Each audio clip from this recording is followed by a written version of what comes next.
میں تو اس دن کا انتظار کر رہا ہوں. آپ یقین کرو کہ یہ ایک خاص لیول پہ چلا جائے تو میں وہ باتیں کروں جو یہاں بیٹھ کے کرنی ممکن نہیں ہے. ایک دفعہ آڈینس بڑی ہو جائے. میں چند بنیادی باتوں کو چیلنج کرنا چاہتا ہوں اور پروسیس جاری ہے. اس کے لیے چاہے مجھے اس بڑھاپے میں ملک چھوڑنا پڑے تاکہ لوگوں کے ساتھ کچھ تو ایسا شیئر کیا جائے جو ایک دفعہ سارا کچھ زیر و زبر کر کے رکھ دے اور اس کی سائنٹیفک بنیاد ہو. یعنی ہوائی کام نہیں. سو انشاءاللہ اللہ نے اگر مہلت دی، وقت دیا، ہمت دی تو وہ دن آئے گا. فاطمہ فیصل GOR1 لاہور پوچھتی ہیں کہ ایک اچھے سیاستدان میں کیا خصوصیات ہوتی ہیں؟ کیا آپ حضرت عمر رضی اللہ تعالیٰ عنہ کے حوالے سے بتا کر ہمارے حکمرانوں کو سبق دے سکتے ہیں؟ میں حکمرانوں کو سبق دینے والا بیٹا کون ہوتا ہوں؟ صرف اتنی ہے کہ اپنے اسلاف کی جو ہے، جو انہوں نے کیا، جو انہوں نے کہا، میں نے ابھی اپنے ایک پروگرام اس میں رپورٹ کارڈ میں یہ بات کی ہے کہ ہم لوگوں پہ پھٹکار ہے، چونکہ ہم سنتے ہیں، پڑھتے ہیں، بولتے ہیں، سوچتے نہیں ہیں. ایک دو باتیں بنیادی آپ نے بچپن سے سنتے آئے ہوں گے، میں کون سی کو نئی بات کر رہا ہوں. حکمران کا یہ فرض ہے کہ یہ کیا مطلب، آپ نے فرمایا تھا کہ دجلہ کے کنارے کتا بھی بھوکا رہ گیا تو میں جواب دے ہوں گا. یہ لیول ہے. دوسری بات، ایک جملہ ہے، میرا خیال ہے دنیا میں کوئی آدمی گورننس کو اس سے بہتر بیان نہیں کر سکتا. اور میرا اپنے دوست احباب سے، ساتھیوں سے، آپ سب سے یہ گزارش ہے کہ اگر اس سے بہتر ڈیفینیشن گورننس کی، حکمرانی کی، جہاں-بانی کی کہیں آپ نے پڑھی ہو یا سنی ہو تو پلیز میرے علم میں اضافہ کریں، میرے ساتھ ضرور شیئر کریں، چونکہ میں بیسیکلی ایک طالب علم ہوں جس نے پوری زندگی کتابوں کے ساتھ گزاری ہے. اچھا، وہ کال کیا ہے؟ ذوف کے بغیر نرمی اور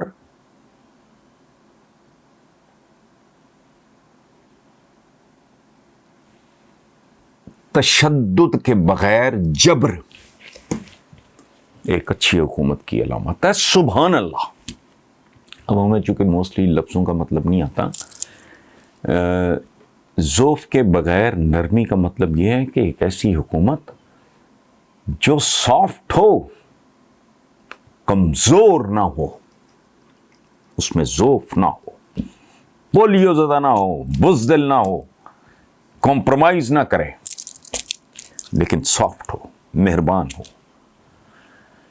اچھا، دوسرا جو ہے کہ تشدد کے بغیر جبر. تشدد ہے ٹارچر. جبر بڑی خوبصورت بات ہے. یہ جو ہمارے یہاں کہا جاتا نا کہ اخبار میں وہ چھپتا بھی ہوتا تھا کہ جابر سلطان کے سامنے اور بے وقوف تم. جبر بڑی خوبصورت چیز ہے. جبر نکلا ہے جبیرہ سے.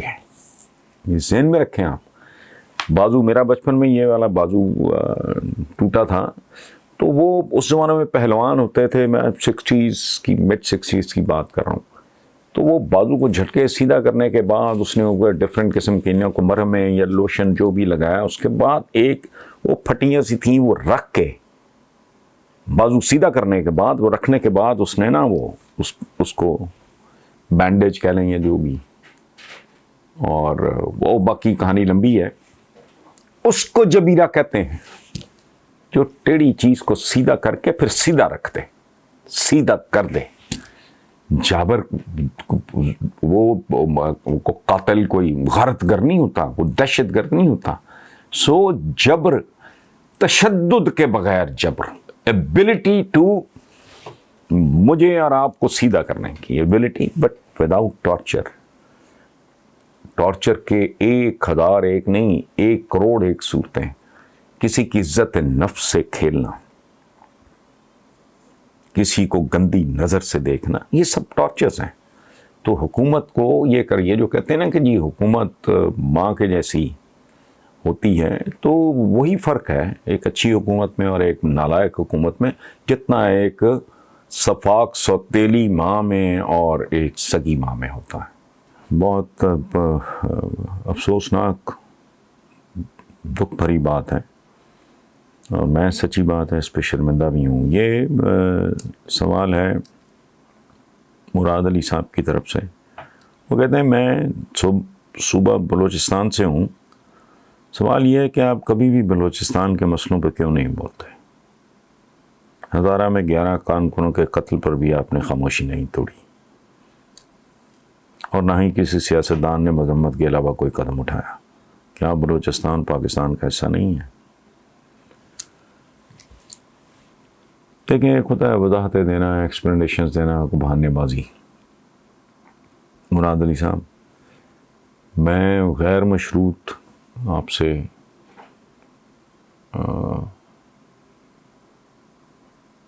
معافی بھی مانگتا ہوں، معذرت بھی کرتا ہوں، اور اظہار یکجہتی بھی کرتا ہوں۔ ابھی اس ریکارڈنگ سے کچھ دیر پہلے ہمارے اپنے پروگرام جیو کا جو ہے رپورٹ کارڈ، اس میں بالکل اس پہ بات ہوئی ہے، اور خاصی تفصیلی۔ دوسری بات یہ ہے جس کا مجھے اعتراف ہے، میں اور کسی کی بات نہیں کر رہا، میں اپنی بات کر رہا ہوں، کہ بلوچستان کے بارے میں ہمارا میڈیا بھی اتنی ذمہ داری کا ثبوت نہیں دے رہا جتنی ذمہ داری کا ثبوت دینا چاہیے میرا پہنچا۔ اس کا نتیجہ یہ ہے کہ ہمارے پاس معلومات ادھوری ہوتی ہیں، ناقص ہوتی ہیں، لیکن میں بہانوں کی آڑ نہیں لوں گا، تھوڑا سا ایکسپلین کرنے کی کوشش کر رہا ہوں، لیکن بہرحال میں کسی اور کی بات نہیں کرتا۔ آئی فائنڈ مائی سیلف گلٹی، میں قصوروار ہوں، اور آئندہ پھر یہ مسئلہ، یہ بڑا کمپلیکیٹڈ مسئلہ ہے، اس میں ہندوستان سے لے کے سرداری نظام تک بلوچستان کا۔ اب میں اس خوف سے بھی کم از کم میں اپنی بات بتا رہا ہوں، میں کہ کوئی لوز بال نہ چلا جائے، کوئی ایسی بات نہ منہ سے نکل جائے۔ میرا تو جو باقی پاکستان کی پولیٹکس آپ نے جس طرح ذکر کیا ہے، میں نے پوری بات نہیں کی، تو اس کا مطلب ہے کہ آپ مجھے فالو کرتے ہیں، پڑھتے ہیں یا سنتے ہیں۔ میرے مفادات تو کسی قسم کی پولیٹکس سے دور دور تک وابستہ نہیں۔ 28-30 سال ہو گئے ہیں، خبریں کی فائل اٹھا کے دیکھ لیں، مسلسل ایک جنگ کی کیفیت رہی، پیپلز پارٹی کے خلاف، نون لیگ کے خلاف، میں سوال ہی نہیں پیدا ہوتا۔ پی ٹی آئی 1 سال کے اندر ہی میرا صبر کا پیمانہ لبریز ہو گیا، جن کے لیے 22 سال ٹکریں مارتے رہے اور وہ دشمن بنائے۔ تو میں نہیں، آئی ڈونٹ کیئر، مجھے خوف آتا ہے کہ کم علمی، اگین میں ہی قصوروار ہوں، کی وجہ سے کوئی ایسی بات نہ منہ سے نکل جائے جس سے میرے بلوچ بھائی، بھلے ان کا تعلق کسی بھی قبیلے اور ٹرائب سے ہو، تو سرداری نظام سے لے کے ہندوستان تک بہت ہی ایک کمپلیکیٹڈ ایشو ہے۔ میں جتنے وسائل آج تک بلوچستان کے ساتھ شیئر کیے گئے، میں نے ایک بار بات بھی کی تھی کہ میرے پاس فیکٹس اینڈ فگرز ہی نہیں ہیں، ورنہ بندہ پوچھے کہ اتنا بڑا صوبہ تو منرلز کی کمی کوئی نہیں، اتنی تھوڑی سی آبادی، تو بھائی یہ اتنا کچھ جو آج تک وہاں گیا ہے وہ کہاں گیا ہے؟ لیکن بہرحال بات بنیادی بالکل پاکستان کا حصہ ہے، ہمارا فخر ہے، پرائیڈ ہے۔ میں ایک زمانے میں بہت ریگولرلی جاتا رہا، لیکن وہ ایک عدالتی مقدمہ تھا ہمارے خلاف۔ یحییٰ بختیار سابق اٹارنی جنرل جو پاکستان کے، وہ زندہ تھے، تو انہوں نے ہم پہ کیس کیا ہوا تھا، میرے ہی کالم پہ ہوا تھا وہ۔ اس کے لیے جنگ کے جو ہیں سربراہ جنگ جیو کے میر شکیل الرحمان اور ان کے بھائی بڑے مرحوم جاوید رحمان، وہ کراچی سے، میں لاہور سے جاتا تھا، تو وہ چونکہ ایک عدالتی وہ کیسز تھے ہم پہ، تو وہ پھر اسی بھاگا دوڑی میں وہاں نہیں میں انٹرفیس نہیں کر سکا. 2 سال بعد وہ بھاگا دوڑی میں یار تیسرے دوسرے مہینے ہم جاتے تھے آ جاتے تھے. تو مجھے سچی بات ہے معلومات کی جتنی اور جس قسم کی معلومات ہونی چاہیے وہ میرے پاس ہے نہیں. میں اس لیے تھوڑا سا لیکن ڈیفینیٹلی میں آپ سے کوئی کلین چٹ نہیں مانگ رہا. میں سوائے معذرت کے اور کچھ نہیں. میری کوشش ہوگی آنے والے دنوں میں کہ ہم بالکل آپ نے ٹھیک کہا کہ بلوچستان اور اس کے مسائل کو اسی طرح جس طرح ہم یہاں کے چھوٹے چھوٹے واقعات کو ہائی لائٹ کرتے ہیں ہمیں اس پہ فوکس کرنا چاہیے. آئی ایم سوری اور میں انشاءاللہ اس کا ازالہ کرنے کی کوشش کروں گا. سنی ملک گوال منڈی سے. اب سنی ملک صاحب گوال منڈی اور سنی ملک ہے بڑا دلچسپ کمبینیشن. آپ نے شاید اپنا اصلی نام نہیں لکھا. نک نیم ہو سکتا ہے, سنی نام تو نہیں ہو سکتا, لیکن بہرحال ہم آپ کو اسی نام سے یاد کریں گے, مخاطب کریں گے جو آپ نے اپنے لیے پسند کیا ہے. سوال ہے جی سنی صاحب کا کہ آپ نے پی ٹی آئی کو پروان چڑھنے میں بہت مدد دی. آج عمران خان اقتدار میں ہے اور 3 سال مکمل ہونے کو ہیں. کیا آپ کو لگتا ہے عمران حکومت صحیح راستے پہ چل رہی ہے؟ عوام کو کپتان کا ساتھ دینا چاہیے یا نہیں؟ سنی صاحب ابھی it's a little too early. میرا ذاتی خیال یہ ہے, اور اگر آپ نے کبھی توجہ فرمائی ہو کہ میں پچھلے چند مہینوں سے میں ایک بات مسلسل کر رہا ہوں, اور وہ میں کوئی اپنی طرف سے من گھڑت بات نہیں ہے. میں زندگی میں حقائق کا قائل ہوں. میں تو سال بمشکل پورا ہوا تھا جب میں نے ڈانگ اٹھا لی تھی. میری لائلٹی کسی پولیٹیکل پارٹی کے ساتھ نہیں ہے.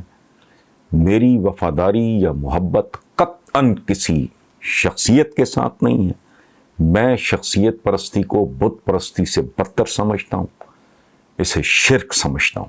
سو میری اگر کوئی لائلٹی ہے ماڑی موٹی وہ اپنے ملک کے ساتھ ہے, آپ کے ساتھ ہے, عوام کے ساتھ ہے. بس میں اپنے رب کو جواب دوں اس کی وجہ کہ میں کو پرہیزگار آدمی تو ایسا چھوں نہیں. تو میرے لیے میرا مال نامہ اتنا ہی ہوگا کہ پروردگار میرا پروفیشن ایسا تھا, میں نے جان بوجھ کے کبھی ڈنڈی نہیں ماری. سو سوال ہی نہیں پیدا ہوتا.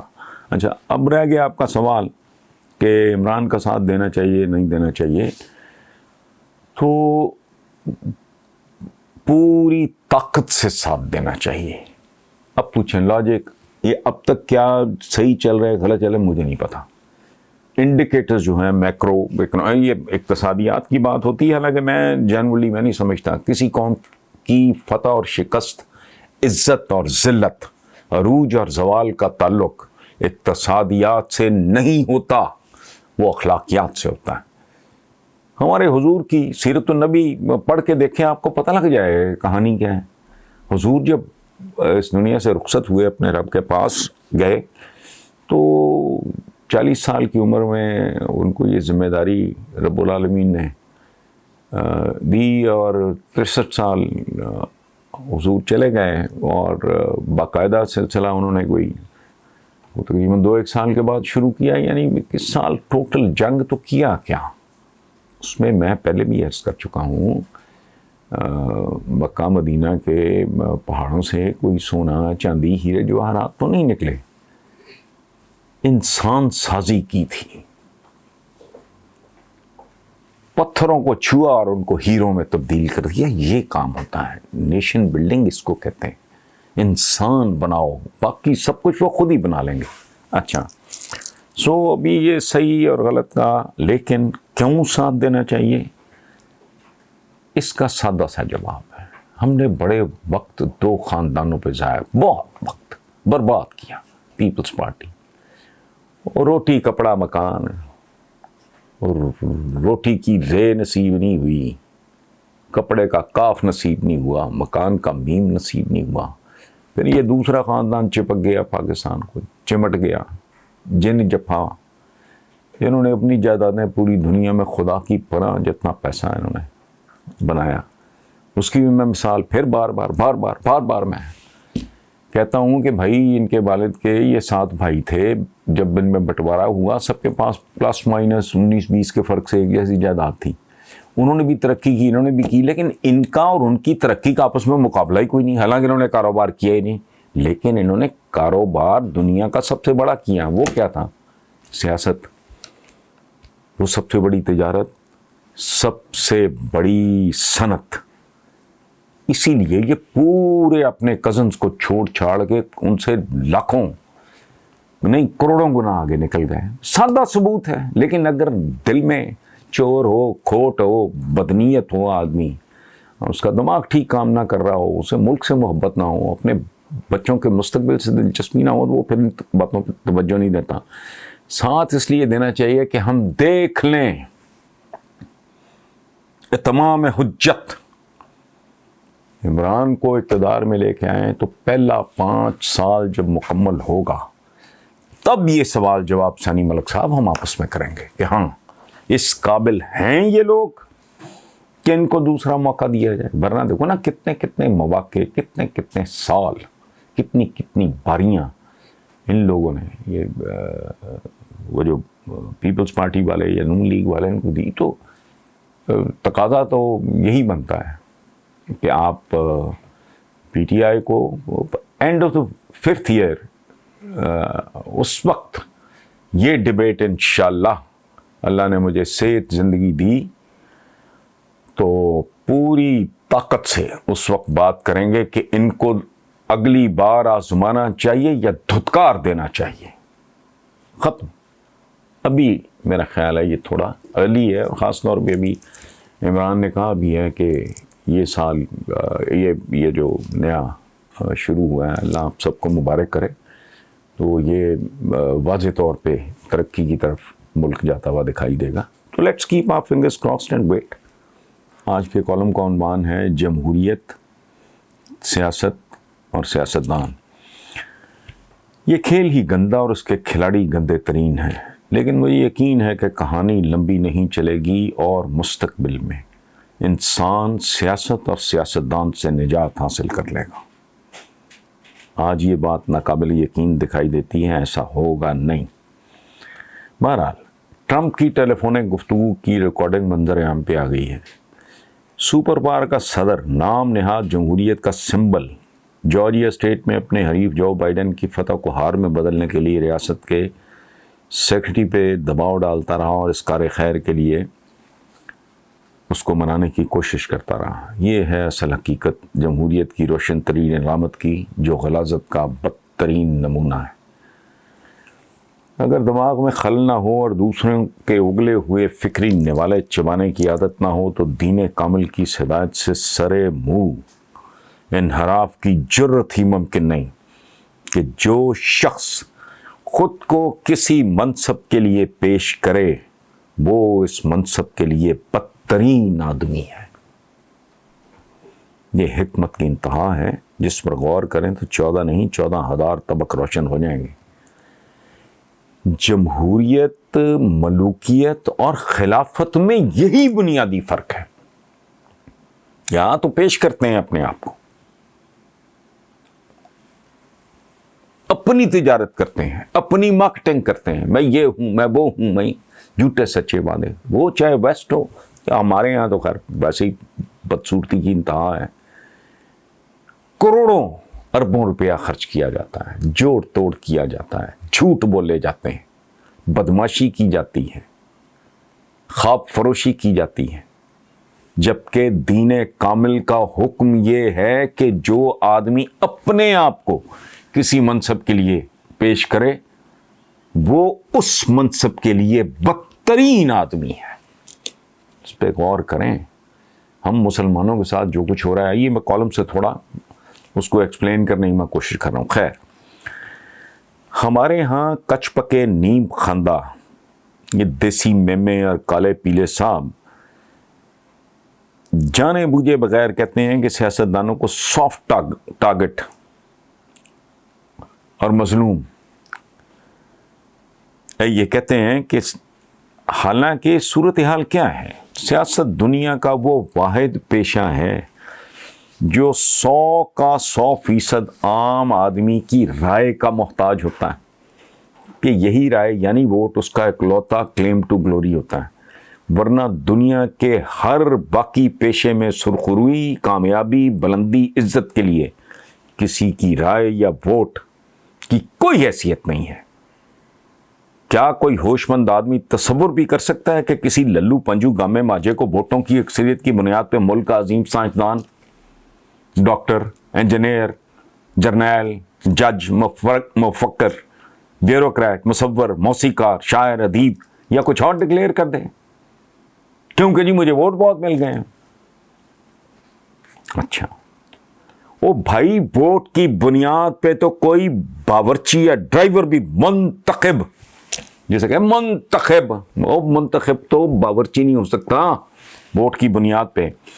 تو کسی بھی ملک یا معاشرے کی لگامیں کسی ایسے بازیگر کو کیسے سونپی جا سکتی ہیں جس کے پلے سوائے ووٹوں کے اور کوئی شے ہی موجود نہ ہو؟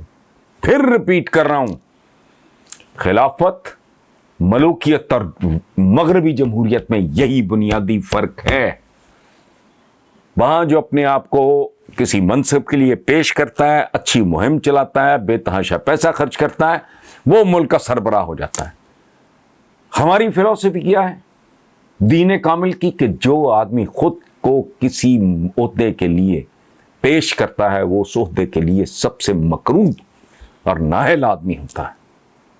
یہ فرق ہے۔ یہی چھوٹے چھوٹے فرق ہم بھول گئے تو تاریخ ہمیں بھول گئی۔ مارا آگے چلیں۔ اچھا، میرا اصل موضوع تھوڑا مختلف ہے، اور وہ یہ کہ سیاستدان کو گالی صرف اس لیے پڑتی ہے کہ اس کا تو وجود ہی ووٹ کا محتاج اور مرہون منت ہوتا ہے۔ اسی لیے اسی پر عوام کے کلیم یا کلیمز کی نوعیت 100% مختلف ہوتی ہے۔ میں ڈاکٹر بنا اپنے زور پہ، انجینئر بنا اپنے زور پہ، میں بیوروکریٹ بنا اپنے زور پہ، میں جج، جرنیل یا جو کچھ بھی، آپ کی کیا کنٹریبیوشن ہے؟ لیکن اگر میں ایم این اے، ایم پی اے، وزیر اعظم بنتا ہوں تو بھائی میں تو آپ کا محتاج ہوں۔ مجھے تو اگر میں آپ کو دھوکہ دوں، میں آپ کو لیٹ ڈاؤن کروں، میں آپ کو لوٹوں تو مجھے تو بھوکے کتوں کے آگے ڈال دو۔ بیوروکریٹ اگر کرتا ہے یا کوئی اور اگر بدماشی کرتا ہے، حرام کھاتا ہے، تو بری بات ہے، اس پہ احتجاج کرنا چاہیے، اس کو ریزسٹ کرنا چاہیے، اس کی مزاحمت کرنی چاہیے، لیکن اس پہ اس طرح کا کلیم نہیں بنتا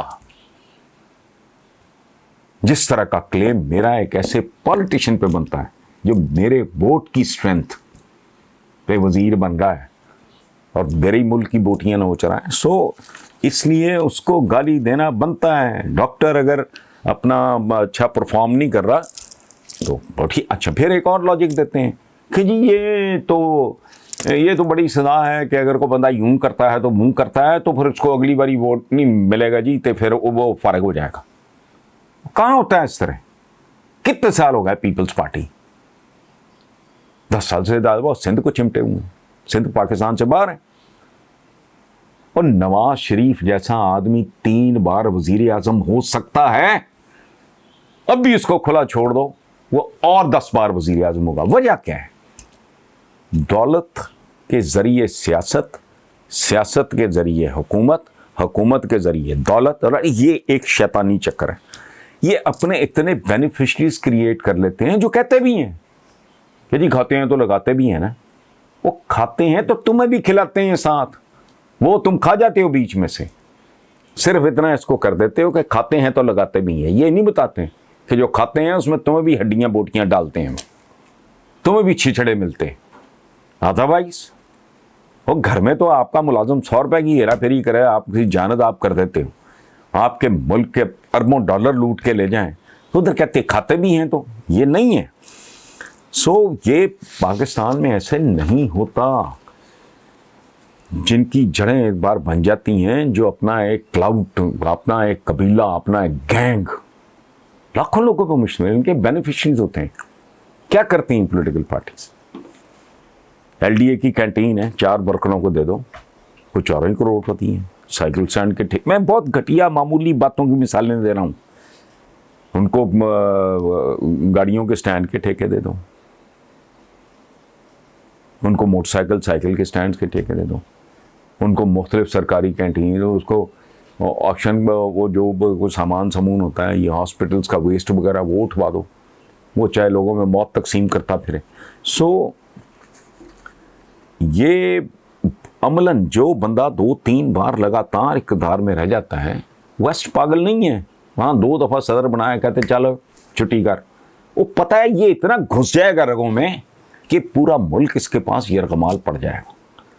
یہ اپنے جو بینیفیشریز ہیں اتنے کریٹ کر لے گا، یہ رگوں ریشوں میں ملک کی اتر جائے گا. تو اس لیے بھگاؤ 2 باریاں. تو یہ آگے جب چمٹ جاتے ہیں تو یہ ملک عملاً بار بار اقتدار میں آنے والے آدمی کے پاس یرغمال پڑا ہوتا ہے، اور وہ لوگوں کی رائے کو، لوگوں کے ووٹ کو کے ساتھ وہ کر سکتے ہیں جو موم کی ناک ہے نا محاورے میں، جدھر چاہو موڑ دو، وہ ہو جائے گا. ادروائز ایک بلو ایوریج آدمی جو امریکن پریزیڈنٹ براک اوباما کے سامنے بیٹھ کے پرچیاں پڑھ رہا ہے اور وہ بھی نہیں پڑھی جا رہی ان سے، کون سی توپ ہے؟ ملک کو مقروض کر دیا، قرضوں کی اس میں غرق کر دیا اپنے دلدل میں. تو جو تماشا اس وقت بھی اس جمہوریت، سیاست اور سیاستدانوں نے اس ملک میں شروع کر رکھا ہے، اس کے بعد تو ان تینوں لفظوں سے ابکائی جانے لگتی ہے. جسے نہیں آ رہی اسے بھی داد دینے کو دل کرتا ہے. رمیز زاہد صاحب کا سوال ہے جی، بادامی باغ لاہور. پی ڈی ایم فارغ ہو چکی ہے اور اب اپنی محتاط بن رہی ہے. حکومت کو پی ڈی ایم سے کوئی خطرہ نہیں. عمران خان کے اس بیان سے آپ کتنا متفق ہیں؟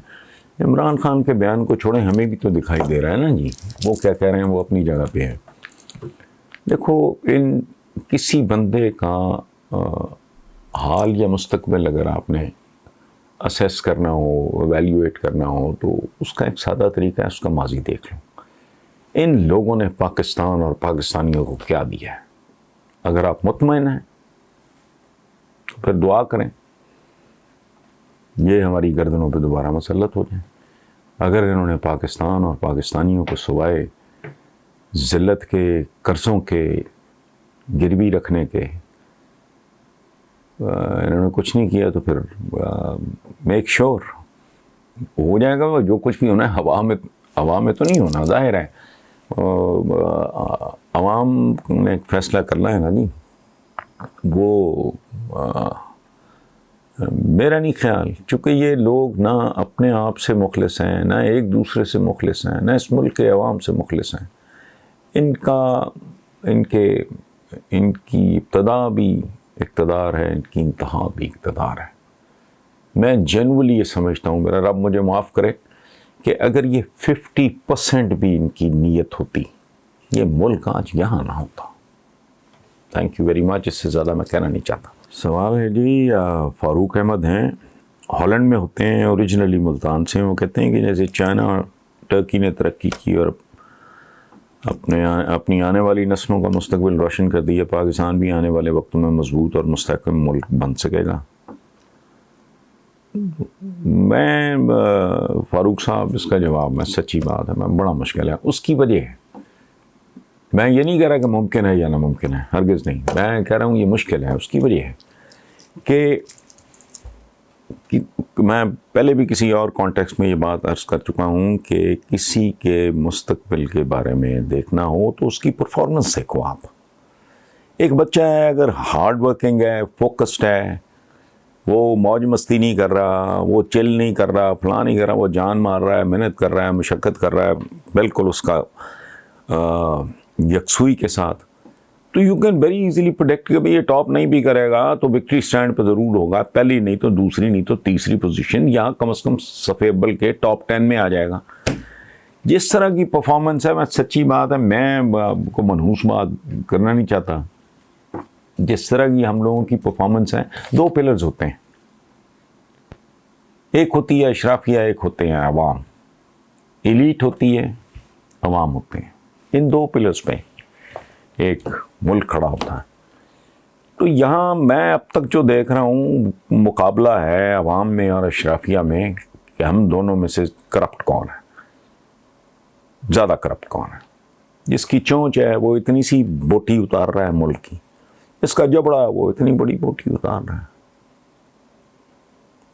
جو کم لوٹ مار کر رہا ہے وہ ڈیفینس میں کوئی عیب نہیں ہے، ڈیفینس میں سارے ہی ایسے نہیں، میں مثال دے رہا ہوں، زیادہ لوٹ مار کر لی وہ سرے محل بنا لیتا ہے، وہ ایمن فیلڈ چلا جاتا ہے، میں اس طرح کی بات، فوکس نہیں ہے، ایجوکیشن نہیں ہے، میں کہہ کے زبان گھس گئی کہ بھائی پرائمری ایجوکیشن اور پاپولیشن مینجمنٹ، یہ دو کام کیے بغیر ملک ٹریک پہ نہیں آ سکتا، کہیں پہنچنا تو بہت دور کی بات۔ پرائمری ایجوکیشن، یہ ہائر ایجوکیشن نہیں، تو گولی مارو، دیمک زدہ لکڑی کا تم نے کیا فرنیچر بنانا ہے؟ پرائمری ایجوکیشن سے مراد ہے اتنا زبردست طاقتور عالی شان بچہ تیار کرو، چونکہ جب ایک بچہ پرائمری وہ 10 اس کی فارمیشن ہو گئی ہوتی، اس کی بنیادیں رکھی جا چکی ہوتی، بعد میں الٹے لٹک جاؤ۔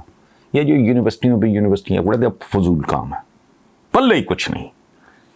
وہ ایک باوقار خوبصورت ایک ڈسپلنڈ بچہ ہو، پرائمری فوکس کرو، اسی کو اپنا سب کچھ سمجھو کہ جو پرائمری ایجوکیشن ہے اس پہ ہم نے 10 سال میں نتیجہ دیکھ لیں، جو کراپ آئے گی ماشاءاللہ دنیا شش کر اٹھے گی۔ دوسرا پاپولیشن مینجمنٹ، وہ بھائی وسائل آپ کے اتنے ہیں، آبادی آپ کی اتنی ہے، کیا کرو گے آپ؟ مالتھس کی تھیوری آف پاپولیشن ہے، ذرا پڑھ لیں۔ کل یہی جو آج 25 کروڑ کے کم از کم لگ بھگ ہیں، کم از کم یہ جو 35-40 کروڑ ہو گئے تو پھر موجے تو نہیں ہوتے بھائی۔ انسانی عقل جو ہے بڑی اہم ہے، صحیح کا حکم ہے، بے شمار فیکٹرز ہیں، اور تو یہ تو قرآنک وزڈم ہے کہ بھئی آپ جتنا گڑ ڈالو گے اتنا میٹھا ہوگا۔ سو آئی کانٹ پریڈکٹ کہ بھی یہ مستحکم ملک کو بنانے سے بنے گا نا۔ Thank you.